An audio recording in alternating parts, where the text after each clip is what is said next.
Mais pourquoi je ne vais pas te chasser? Mais pourquoi tu peux me chasser? Pourquoi est-ce que je ne vais pas te chasser? La maison là, c'est pour toi? Toi, tu as une famille ton pied dans la maison. Mais est-ce que tu as une famille ton pied dans la maison de ton frère?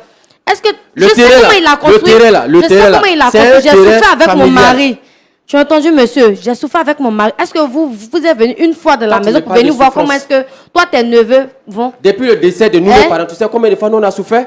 Bienvenue sur la chaîne. Abonnez-vous pour ne rien rater. Merci et bon visionnage. Monsieur Sekongo. Oui. Monsieur Sébastien Sekongo. Oui. Vous allez bien? Oui, je vais bien, frère Sambo. Soyez les bienvenus. Merci beaucoup. Alors, déjà, merci parce que vous m'aviez dit que votre emploi du temps ne vous permettait vraiment pas d'être là. Mais vous avez dû faire d'énormes sacrifices pour être ici aujourd'hui. En tout cas, merci de nous avoir respectés en acceptant de répondre à cette invitation. Vous avez été sollicité sur le plateau par cette dame qui est juste en face de moi. Moi, je suis Roland Sambo. Oui. En face, vous avez le pasteur Tchoumou. Frère Sambo. Oui. Je ne vais pas vous interrompre. Mais je veux savoir si c'est pour elle que je suis là. Ça, moi, je vais partir. Bon, parce qu'elle m'a chassé. Elle m'a chassé de la maison. Comme un malpropre. Et aujourd'hui, elle m'invite. Bon, je ne sais pas pourquoi. Moi, je suis ma procédure. D'accord. Non, j'entends ce que vous dites et je comprends effectivement ce que vous dites. Vous savez, vous avez été sollicité sur le plateau par cette dame. Vous êtes venu, moi je pense que vous avez quand même fait le plus difficile. Partir comme ça, ce serait pas juste. Donc moi, ce que je vous demande, c'est de quand même faire un effort de rester. Notre objectif, c'est de voir comment est-ce qu'on peut vous aider à être réconcilié. Parce qu'il n'y a pas de réconciliation là.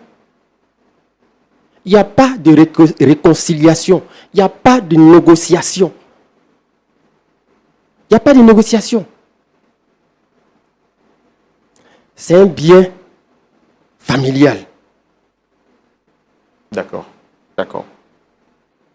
Alors, Monsieur Sekongo, je vois que vous parlez avec beaucoup de colère, ce qui veut dire peut-être que vous gardez un mauvais souvenir de votre collaboration avec cette dame. Tout à l'heure, vous avez... Très mauvais souvenir. Très mauvais souvenir. Pour quelqu'un que tu ne connais même pas, qui vient chez toi, prends la peine de le recevoir d'abord. Peut-être que tu as appris aussi que c'est un frère à ton défunt mari, mais il vient vers toi. Prends le temps de le recevoir. Mais tu me chasses de la maison parce que tu as entendu. Mais bon, cette femme que nous voyons a quand même l'air innocente. Vous lui reprochez des choses quand même qui sont graves. On a pris le temps de l'écouter. Nous, on veut également... Elle est là, hein? Elle est là. Demandez-lui si elle ne m'a pas chassé. Ok, qu'est-ce qui s'est passé exactement? Après le décès de mon frère aîné, parce que nous sommes 4, lui, moi, après moi viennent deux autres sœurs. Et quand nos parents sont décédés, mon père en premier, après, maman n'a pas pu vraiment supporter parce que les deux étaient tellement liés. Maman aussi est partie par la suite. Notre père, notre défunt père, avait en son temps nous avait confié à notre frère aîné. Parce que l'âge, la différence d'âge entre lui et nous était vraiment sensiblement un peu grande. Donc mon père lui a dit que demain, si je ne suis pas là, je te confie toutes choses. Toi, tu dois t'occuper d'eux. Jusqu'à ce qu'ils soient autonomes. Jusqu'à ce que tes petites sœurs se marient et qu'elles soient dans un foyer paisible. Et même du vivant de mon frère, mon grand frère, lui, ne faisait que faire les choses à sa tête. Il faisait les choses à sa tête. Après le décès de nos parents, j'ai échangé avec lui. Nous étions devenus des hommes matures. Maintenant, moi, je suis quelque part où, en tout cas, je gagne ma vie. Et j'ai préféré laisser mon grand frère occuper la maison. Parce que lui, bon, ne faisant pas grand-chose, lui, en tant qu'aîné, il pouvait gérer et puis venir en aide aussi à nos petites sœurs qui étaient là. Donc, en somme, il devait mettre en location une partie. Je veux souligner aussi que depuis le départ, le terrain sur lequel aujourd'hui, qu'elle réclame aujourd'hui, mon père avait construit. Mais la maison n'était pas achevée. Donc lui, ce qu'il a eu à faire, c'est d'achever. Il a achevé la maison. Avec quel argent? Bon, avec ses petites économies qu'il faisait, son travail, il faisait un petit travail qu'il faisait, quand même, qui lui rapportait. Il y avait d'autres biens encore de la famille sur lesquels il s'appuyait pour pouvoir finaliser tout ça. Donc, je peux dire que c'est en fait avec l'héritage de la famille qu'il a finalisé la construction de la maison. C'est parce que papa est parti tôt. C'est parce que les parents sont partis tôt. Donc, lui qui devait s'occuper de nos petites sœurs, moi, je fais quelque chose. Donc, je n'ai pas à m'attarder sur ça. Mais lui qui devait s'occuper de nos petites sœurs, il s'est désengagé. Et c'était moi maintenant qui faisais mon effort sur moi pour m'occuper de ma famille, parce que j'ai une famille aussi, et des enfants, et mes petites sœurs. Je lui ai fait part des réalités qui étaient là. Nos parents n'étant plus, la vie est devenue difficile. Il ne faudrait pas que, de par notre faute, nos petites sœurs aillent se prostituer. Si nos parents étaient vivants, cela n'aurait pas été le cas. Donc toi, en tant que grand frère, prends tes responsabilités et puis gère les choses comme il se doit. Il m'a dit que c'est lui, papa n'avait pas fini la maison et que c'est lui qui a pris sur lui tout cet engagement-là, toute cette charge-là pour mettre en valeur la maison. Donc aujourd'hui, bon, il ne peut que bénéficier du fruit de son travail. Il dit non, ce n'est pas ce que papa a dit, c'est parce que tu étais le grand frère. Tu étais le grand frère. Papa n'avait même pas voulu te confier tout ça.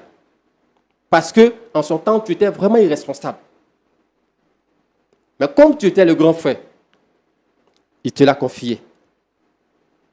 Qu'est-ce que j'ai dit? Je n'ai rien dit. Mais il prenait cet argent et lui, il allait vivre.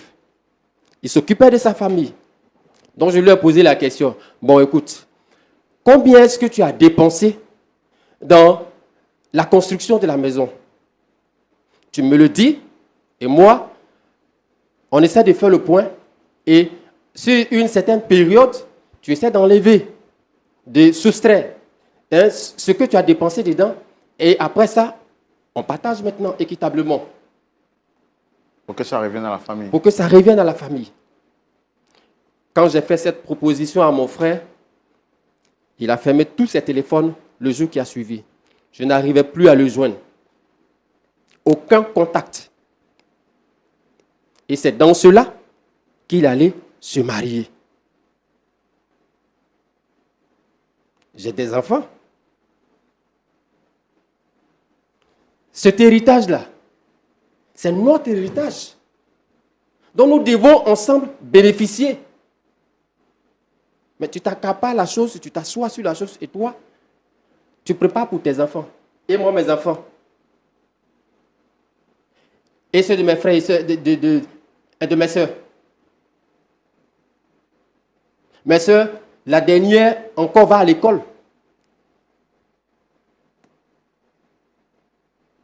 La troisième, elle, est sur une formation.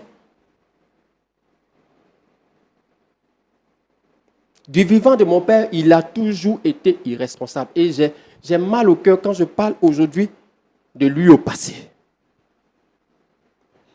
Mon cœur saigne. Vous étiez tout de même au mariage?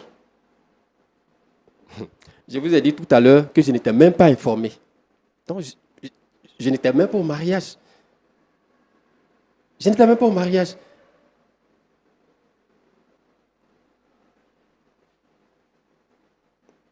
C'est lors de ces funérailles-là que elle, je l'ai connue.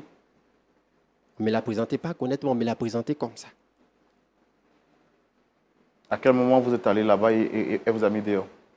Donc après vu la situation, le grand frère n'étant plus, mes ressources ne me permettent pas, en fait, de supporter toutes ces charges. Et vu que nous avons un bien là qui peut nous servir, nous aider, j'ai laissé, je pense, 2 à 3 mois. 2 à 3 mois, le temps pour chacun d'entre nous d'évacuer la douleur. D'évacuer la douleur. Donc je suis allé une première fois, une deuxième fois. La deuxième fois, je suis allé. La première fois, j'avais déjà essayé de brosser la chose. La deuxième fois, quand je suis allé, elle m'a chassé. Tu sais combien de fois? Il se sert de nos biens pour toi te mettre à l'aise. Toi et tes enfants. Il s'occupe de sa famille.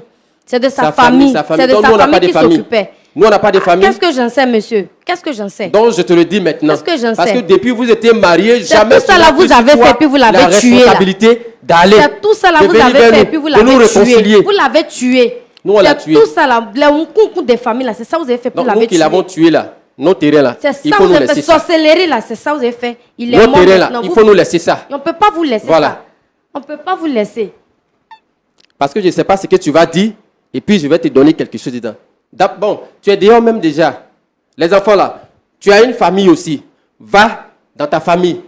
Les enfants là, la maison là, on prend une partie, on va mettre ça en location. L'autre côté, on va essayer de voir ce qu'on peut faire. Et puis, la fin du mois là, si c'est pour envoyer l'argent aux enfants là, on va leur envoyer. C'est pas l'argent. Vous êtes sans cœur, monsieur. C'est pas la maison de ton mari. Il faut comprendre ça. Votre famille là, vous êtes sans cœur derrière. C'est pas la maison de ton mari. Tu peux mettre les enfants de ton frère au dehors comme ça. Je ne les ai pas mis dehors. Hein. Je ne les ai pas mis dehors. C'est toi-même qui les as mis dehors. C'est toi-même qui les as mis dehors. Tu me chasses là, je pars avec mes enfants. Tu nous as mis dehors. Non. C'est toi-même. C'est toi-même. Tu étais marié à lui. Même quand il venait, qu'il te disait qu'il avait des situations familiales. Qu'est-ce que tu as fait? Il n'a jamais voulu rien me dire. Il n'a jamais voulu là. Est-ce que toi, tu ne pouvais pas prendre tes responsabilités aussi? J'ai quel pouvoir dans votre famille? J'ai quel pouvoir? Bon, aujourd'hui là, il faut partir. Il n'y a pas de négociation. Il n'y a pas de négociation. C'est un bien familial. C'est notre héritage. D'accord. Il faut comprendre ça. Alors, madame, vous, durant tout ce temps que vous étiez mariée à votre époux, il ne vous a jamais dit que le bien était un bien familial? Il ne m'a jamais dit ça. Il ne m'a jamais dit. Il m'a dit que c'est son papa qui lui a offert le terrain, là. C'est son papa qui lui a donné. Son papa lui a offert le terrain. Il m'a dit que c'est son papa qui lui a offert le terrain. Il ne m'a jamais dit que c'était un bien familial. Parce que je ne sais pas s'il était en désaccord avec sa famille ne venait jamais. Même le monsieur même qui est assis là, il ne venait jamais à la maison. En tant que bonne épouse là, il venait quand jamais tu à la ne vois maison. pas les frères de ton mari, pose-toi la question de savoir ce qui ne va pas. Et puis il faut le faire. Il m'a dit non, ils sont occupés. Non, chacun tente de gérer ses situations. Et donc moi là, j'étais dans une posture où je ne pouvais pas faire un bras de fer avec mon mari. D'accord, monsieur, mais durant tout ce temps où vous saviez quand même que votre frère avait construit, vous avez dit qu'il a construit avec quelques de ses économies, avec aussi des biens qui provenaient de la gestion des biens de votre famille. Durant ce temps, est-ce que vous avez quand même, vous, pris le temps de lui faire ses reproches et lui disant que c'est avec l'argent de la famille qu'il joue? Est-ce que vous avez essayé d'arranger la situation de son vivant? Frère Sombo, si mon frère là, il m'écoutait, s'il nous écoutait, on ne serait pas là aujourd'hui. S'il nous écoutait, on ne serait pas là aujourd'hui. Il a quel âge? Il n'est pas âgé. Il n'est pas âgé. Et puis il est mort facilement comme ça. Souvent, je me pose la question de savoir si ce n'est pas elle-même aujourd'hui, si elle est en train de lutter là. Est-ce que ce n'est pas elle-même qui a fait ça? C'est la sorcellerie de votre famille là, c'est ça qui a fait. Est-ce que ce n'est pas elle-même qui a fait ça? Jusqu'à vous bouffez son corps aussi. J'ai appelé mon frère à plusieurs reprises. La dernière fois, quand lui et moi, on a échangé sur le fait que, bon, ce que tu as dépensé dedans, tu fais le point, on va étaler ça sur une période, tu enlèves, et puis, après ça, comme nous sommes 4, on va partager. Là, chacun va recevoir sa part. Quand je lui ai dit ça, c'est là qu'il a coupé tout lien. D'accord. Mais aujourd'hui, cette femme est sans appui, sans soutien. D'après ce qu'elle nous a dit, quand même, son mari représentait le seul espoir. Il était à la fois son père, sa mère et sa famille. Elle a 3 enfants. Est-ce que quand même vous pouvez essayer de comprendre le cri de son cœur et pourquoi pas la faire revenir à la maison? C'est quand même une grande maison, comme vous l'avez dit. Frère Sombo, quand tu vas te marier quelque part, il faut te dire que c'est 2 familles qui s'allient. Mais toi, tu te maries à quelqu'un et puis tu ne vois pas la deuxième famille. Ses frères et sœurs ne viennent pas. Ça ne te dit rien, tu es à l'aise, tu continues dedans. Ça veut dire que tu es à l'aise. Ça veut dire que tu penses à toi seul. C'est peut-être une erreur de jeunesse. Elle est très jeune, peut-être qu'elle ne savait pas. Avec 3 enfants là, avec 3 enfants, Bon, comme un proverbe africain le dit, l'eau qui avait su, on ne peut plus ramasser. Est-ce que là, aujourd'hui, vous comprenez la douleur de ce que vit cette dame?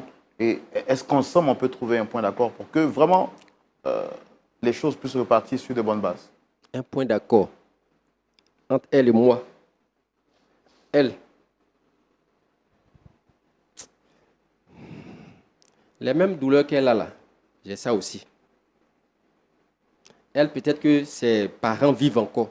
Moi, je n'ai ni père, ni mère. Et vous trouvez normal qu'elle soit dehors avec les enfants de votre frère? C'est la faute à qui? Est-ce ma faute? C'est pas ma faute. C'était du vivant de celui qu'elle appelle son mari, mon frère, qu'elle devait faire en sorte. Elle devait penser à ça. D'accord. Ok, merci beaucoup. Pasteur Tchoumo, vous avez suivi cette histoire qui me fend le cœur. Je suis sans mots, je suis perdu dans mes pensées, mais je sais que le Seigneur est fidèle et que sur ce plateau, on finira par trouver un point d'accord. Quel est votre point de vue à la lumière de la parole de Dieu? C'est dans la rubrique à la loupe de la parole. Et c'est tout de suite et maintenant. Pasteur Tchoumo. Oui, mon frère Roland. Voici l'histoire. Ok. Bon, Ruth, toutes mes condoléances. Merci beaucoup, pasteur. Et puis beaucoup de courage. En fait, ce que tu veux, c'est de réintégrer la maison où ton mari t'a laissé. C'est ça. Avec les enfants. Tu as toujours ton travail, là, tu fais ça? Lorsque mon mari, il était souffrant, il n'avait plus de source de revenus. Du coup, c'était moi, mon agent, qui faisait les dépenses de la maison. Donc, actuellement, là, j'ai fermé le magasin parce qu'il y a plus grande chose là-bas. Comment tu vis avec les enfants? C'est celle avec qui actuellement là je suis. C'est elle qui nous aide un peu avec les petits dons. Lors des funérailles de mon mari, les petits dons qu'ils ont eu à donner à l'église aussi pour nous soutenir, c'est avec ça que je me débrouille. D'accord. Est-ce que tu veux te réconcilier avec ta belle famille ou bien tu veux juste la maison? Moi, je veux me réconcilier pour le bien de mes enfants. D'accord. Merci. Monsieur Sekongo, Oui, pasteur. comment ça va? Oui, ça va. Ça va par la grâce de Dieu. D'accord. Enfin, quand tu as commencé à parler, j'ai compris le fond du problème. En réalité, c'est un bien familial. C'est-à-dire qu'il y avait un terrain, il y avait un début de construction sur le terrain. Oui. Et puis le monsieur, votre papa, il est décédé. C'est ça. Bon, ton grand frère étant le plus âgé, Oui, donc le père lui a confié le terrain. c'est ça. Mais tout ce qu'il a fait après, il n'a pas tenu compte de votre existence. Et puis il l'a fait. Donc il s'est accaparé Voilà. les biens de la famille. C'est ça. Merci beaucoup parce que tu es venu pour parler avec nous.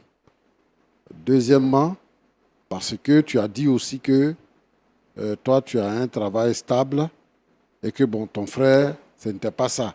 Il faisait ses petites affaires et tout ça. Donc, c'est avec ses petites économies qu'il a fait le travail qu'il a fait sur la maison.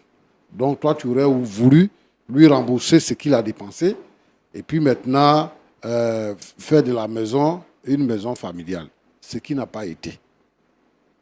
En tout cas, moi, je suis sensible à ça et je pense que tu as raison en disant ça.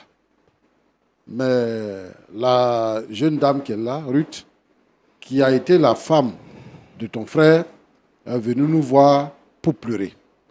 Parce que, en fait, tout ce que son mari lui a laissé comme héritage, c'est la maison.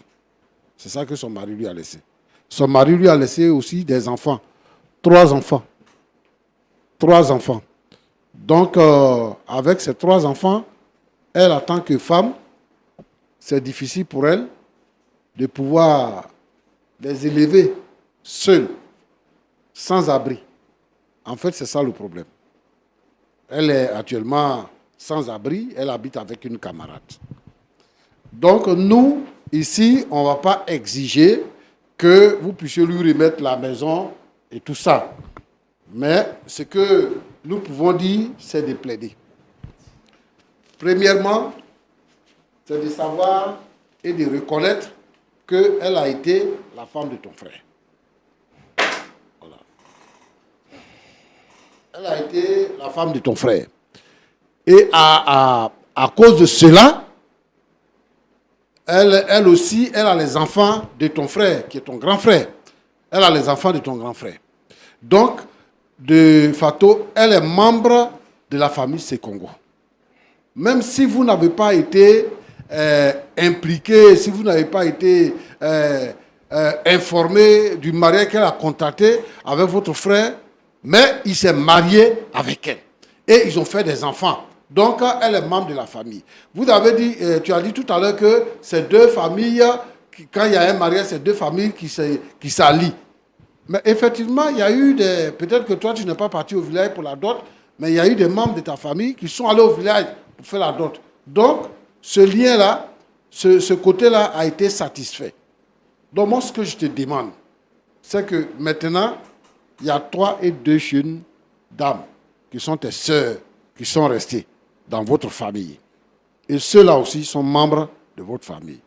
Moi, je te demande, c'est vrai, toi, tu es un homme aussi, tu es en train de vivre. Et puis demain, tu vas mourir aussi. Je touche du bois, hein, je ne te souhaite pas la mort, mais tu vas mourir aussi. Donc, les enfants là, ils vont se gérer comment? Moi, je pense qu'il faut prendre la femme de ton frère. Comme tu dis que sur le terrain, il y a plusieurs bâtiments, il faut aménager un endroit où elle peut rester avec ses enfants. Maintenant, ton grand frère n'est plus là, c'est toi qui es là. Le terrain là, c'est toi qui le gères maintenant. Les affaires de la famille là, c'est toi qui les gères maintenant. Il faut la prendre comme étant la défunte femme, étant la femme de ton défunt frère. Elle ne te connaissait pas. Elle était sur la défensive parce qu'elle voit qu'on est en train de la déposséder. Les informations que tu donnes maintenant, elle n'avait pas ça. Donc moi, je pense que il faut faire appel à la raison, il faut faire appel à la miséricorde et il faut réintégrer la femme de ton frère en lui cédant une partie où elle peut rester avec ses enfants. Moi, je veux vraiment que les palabres finissent. Ce sont les problèmes des familles. Ça peut se régler et ce n'est pas vraiment trop alarmant. C'est une femme. Les femmes, elles ont certains comportements qui débordent. Mais je veux que vraiment, en tant qu'homme, en tant que responsable de la famille, que tu prennes cela en considération et que tu récupères la famille de ton frère. C'est ce que je peux te demander. Frère Roland, Pasteur, c'est ce que je voulais dire. d'accord. Ouais. Merci beaucoup. D'accord. Bon, je pense que le plus important a déjà été dit. On va revenir à Monsieur Sekongo. Mais avant, je veux donner la parole à Dame Ruth, épouse Sekongo. Vous avez entendu le pasteur. Est-ce que vous avez quelque chose à dire? Je ne peux que dire merci au pasteur. Il fait preuve de maturité. En tout cas, moi, je n'ai pas grand chose à dire parce que les informations qui vient de faire sortir là, je n'avais pas ça. Je ne savais pas que c'était sur un terrain familial que mon mari a construit. Donc moi, en tout cas, moi je demande à ce qu'il y ait la paix. Parce que je suis une femme, j'ai jusqu'à 3 enfants. Avec quel homme je vais aller me remarier qui va venir me prendre encore avec mes 3 enfants? Je demande à la famille de mon mari d'être responsable. Qu'ils prennent en charge les 3 enfants. Qu'ils aient pitié de nous. Le fait que nous avons vécu dans cette maison-là, qu'ils nous laissent en quelque sorte vivre dans la maison. Soit ils vont faire les partages, ou bien je ne sais pas comment ils vont se prendre, mais ils n'ont qu'à se débrouiller, ils vont nous trouver un toit où on va rester. D'accord. Monsieur Sekongo. Oui, frère Sombo. Je pense que vous avez entendu le pasteur Tchoumou. Vous avez également entendu Dame Sekongo qui plaide auprès de vous pour que vraiment vous essayiez en tant que maintenant chef de famille de voir, trouver une solution par rapport à ce cas qui n'est pas si alarmant, auquel vous pouvez apporter la solution tout de suite, même si vous voulez bien. Frère Sombo, merci. Je voudrais dire merci aussi à l'homme de Dieu. Mais vous savez, les affaires de famille, on ne joue pas avec. J'ai mes enfants. Mes soeurs sont là. La vie est devenue difficile et chère aujourd'hui. Elle a sa famille. Elle a sa famille. Pour les enfants, là, ce n'est pas un souci. On peut leur envoyer de quoi à payer leur scolarité, les habits, il n'y a pas de souci. Peu importe l'endroit où elle sera. Mais pour dire qu'elle soit sur la maison encore là, à la maison encore, c'est impossible. C'est impossible. Et pourquoi? L'héritage familial reste un héritage familial. Malgré tout ce que le pasteur Tchoumou a dit, vous n'êtes pas prêt à faire des concessions? Quelqu'un qui m'a chassé de chez elle, prendre un balai, balayer comme ça. Oui, mais écoutez, c'était parce qu'elle était sous la défensive. Le pasteur Tchoumou l'a dit. Quelle que soit la défensive, si on te dit que c'est ton beau, c'est le frère à ton mari, et maintenant, ou même il n'est plus là, tu dois faire en sorte d'être comme ça avec lui. D'accord, donc c'est une erreur qu'elle a eu à commettre, on est d'accord? Il y a des erreurs là qu'il ne faut pas commettre. Vous n'avez jamais commis d'erreur? Dans la réalité, c'est son fond qui est là. Et je ne sais pas de quoi est-ce qu'elle est capable encore. Donc vous n'avez jamais commis d'erreur dans votre vie? Pas que je n'ai jamais commis d'erreur, mais commis... telle qu'elle a réagi là, oui, mais moi je ne réagis pas comme ça. Elle dit qu'elle reconnaît maintenant son tort, elle demande pardon. Le pasteur Tchoumou lui-même joint sa voix à la voix de Dame Sekongo pour vous demander pardon. Elle a 3 enfants sous la main, elle ne fait rien. Et elle voudrait que vous puissiez lui accorder ne serait-ce qu'un minimum pour survivre avec les enfants de votre frère. Je respecte vraiment les hommes de Dieu. Je les respecte. Et je n'ai pas pour habitude d'aller contre leur volonté, contre leurs conseils. Mais là, il s'agit d'héritage. Quand je vais la laisser, elle va venir. Qu'est-ce qu'elle va mettre dans la tête de ses enfants? Qu'est-ce qu'elle va mettre dans leur tête? Donc, pour couper court, monsieur, vous acceptez de l'aider, oui ou non? Pour couper court, là, impossible. C'est pas possible.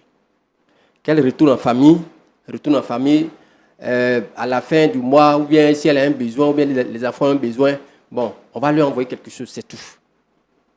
C'est tout ce que je peux faire.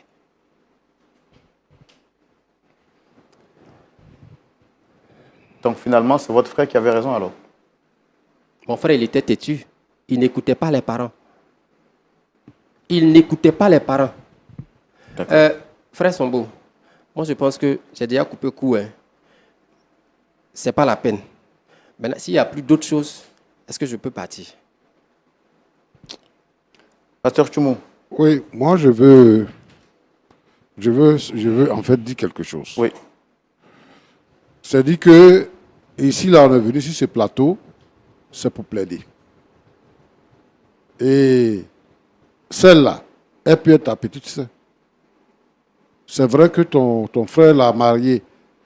Le jour que toi, tu ne seras pas là, tu es d'accord que les autres qui vont rester fassent la même chose à ta femme et à tes enfants? Parce que ce que tu es en train de faire là, c'est une graine que tu plantes. Même si tu n'étais pas d'accord avec ton frère avant et que ton frère n'est plus là, il n'est plus là. Donc là, il n'y a plus de compétition, il n'y a plus de rivalité. Et une femme est en train de plaider, tu dis elle a des parents. Elle a quitté sa famille pour venir se marier.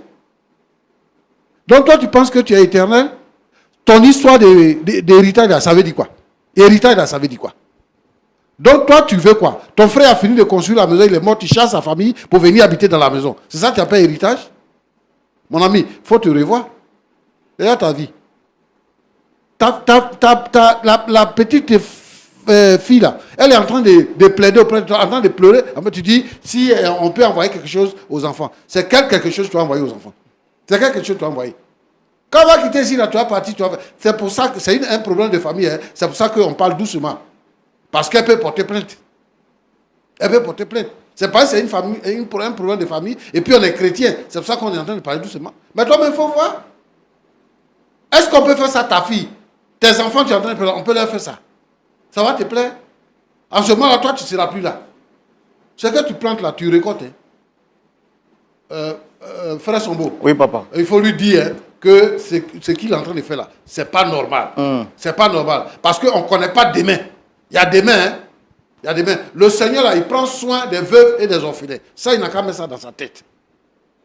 Il n'a qu'à mettre dans sa tête. Et moi, je veux dire ici, à tous ceux qui sont les frères, qui sont les frères, et que leurs frères sont décédés, il y a leurs épouses, ils maltraitent les épouses, ils chassent les épouses, et puis ils prennent tous les biens là. Je veux leur dire ça. Eux-mêmes, ils ne sont pas éternels.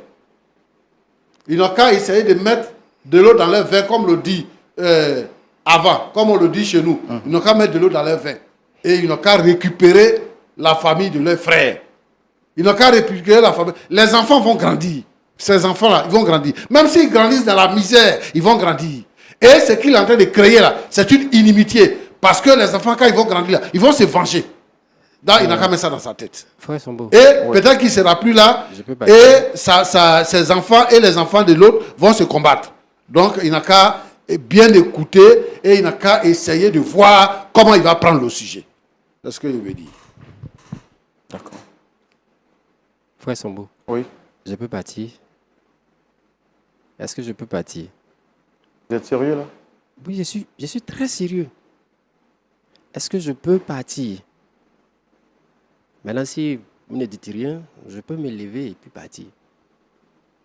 Est-ce que je peux partir? Est-ce que vous n'avez pas pitié de cette femme? Et si c'est un plateau de télévision, il n'est pas comme ça. Vous êtes venu là, il faut vous asseoir. Il faut vous asseoir maintenant. On ne se lève pas comme ça pour... Ici, là, ce n'est pas une salle de thé. D'accord, asseyez-vous quand même, par respect pour le pasteur, asseyez-vous. Oui, j'ai dit au départ que je respecte les hommes de Dieu. Oui. Mais là, il s'agit d'un problème de Non, famille. mais asseyez-vous quand même, vous n'allez pas vous tenir debout pour parler au pasteur, asseyez-vous. Il s'agit d'un bien familial. On est d'accord avec ça, mais quand même, vous allez vous asseoir. Quand vous prenez dans la Bible, qui a bradé son héritage familial? Qui? Et mon frère, parce qu'il est têtu, il faisait qu'à sa tête. Il faisait qu'à sa tête. Et elle aussi, toi en tant qu'épouse, au lieu de conseiller, dis à ton mari, réconcilie-toi avec tes frères, et toi-même tu t'es mise dedans. Et aujourd'hui tu viens me demander pardon, tu veux occuper une place. Quelle place j'ai-tu donné? Est-ce que je sais ce que tu es capable de faire? Elle va faire quoi? Qu'est-ce que vous je allez... vais y réfléchir. Sinon, là où je suis, là aujourd'hui... Vous savez... Elle va faire quoi? Elle va faire quoi?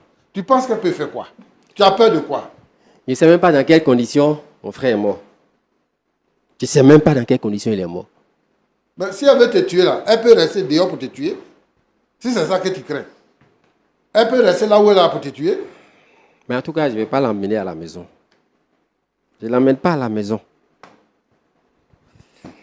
Frère Sombo. Non, on va terminer. On va terminer. Le Seigneur est fidèle. Pasteur Tchoumo. Oui. Il y a vraiment des cas assez difficiles comme ceci. Je pense qu'on pourrait passer toute une éternité sans que M. Sekongo ne finisse par accepter. Mais je sais que par la prière, Dieu peut incliner les cœurs. Elle a dit qu'elle pouvait aller en justice, mais elle a voulu passer sur ce plateau parce qu'elle sait que c'est le plateau de la vérité. Et elle croyait que les choses pouvaient tourner en sa faveur. On ne va pas quand même la laisser repartir. On va la recommander au Seigneur. Okay. Merci d'avoir regardé la vidéo de début jusqu'à la fin. Abonnez-vous pour ne rien rater. Merci.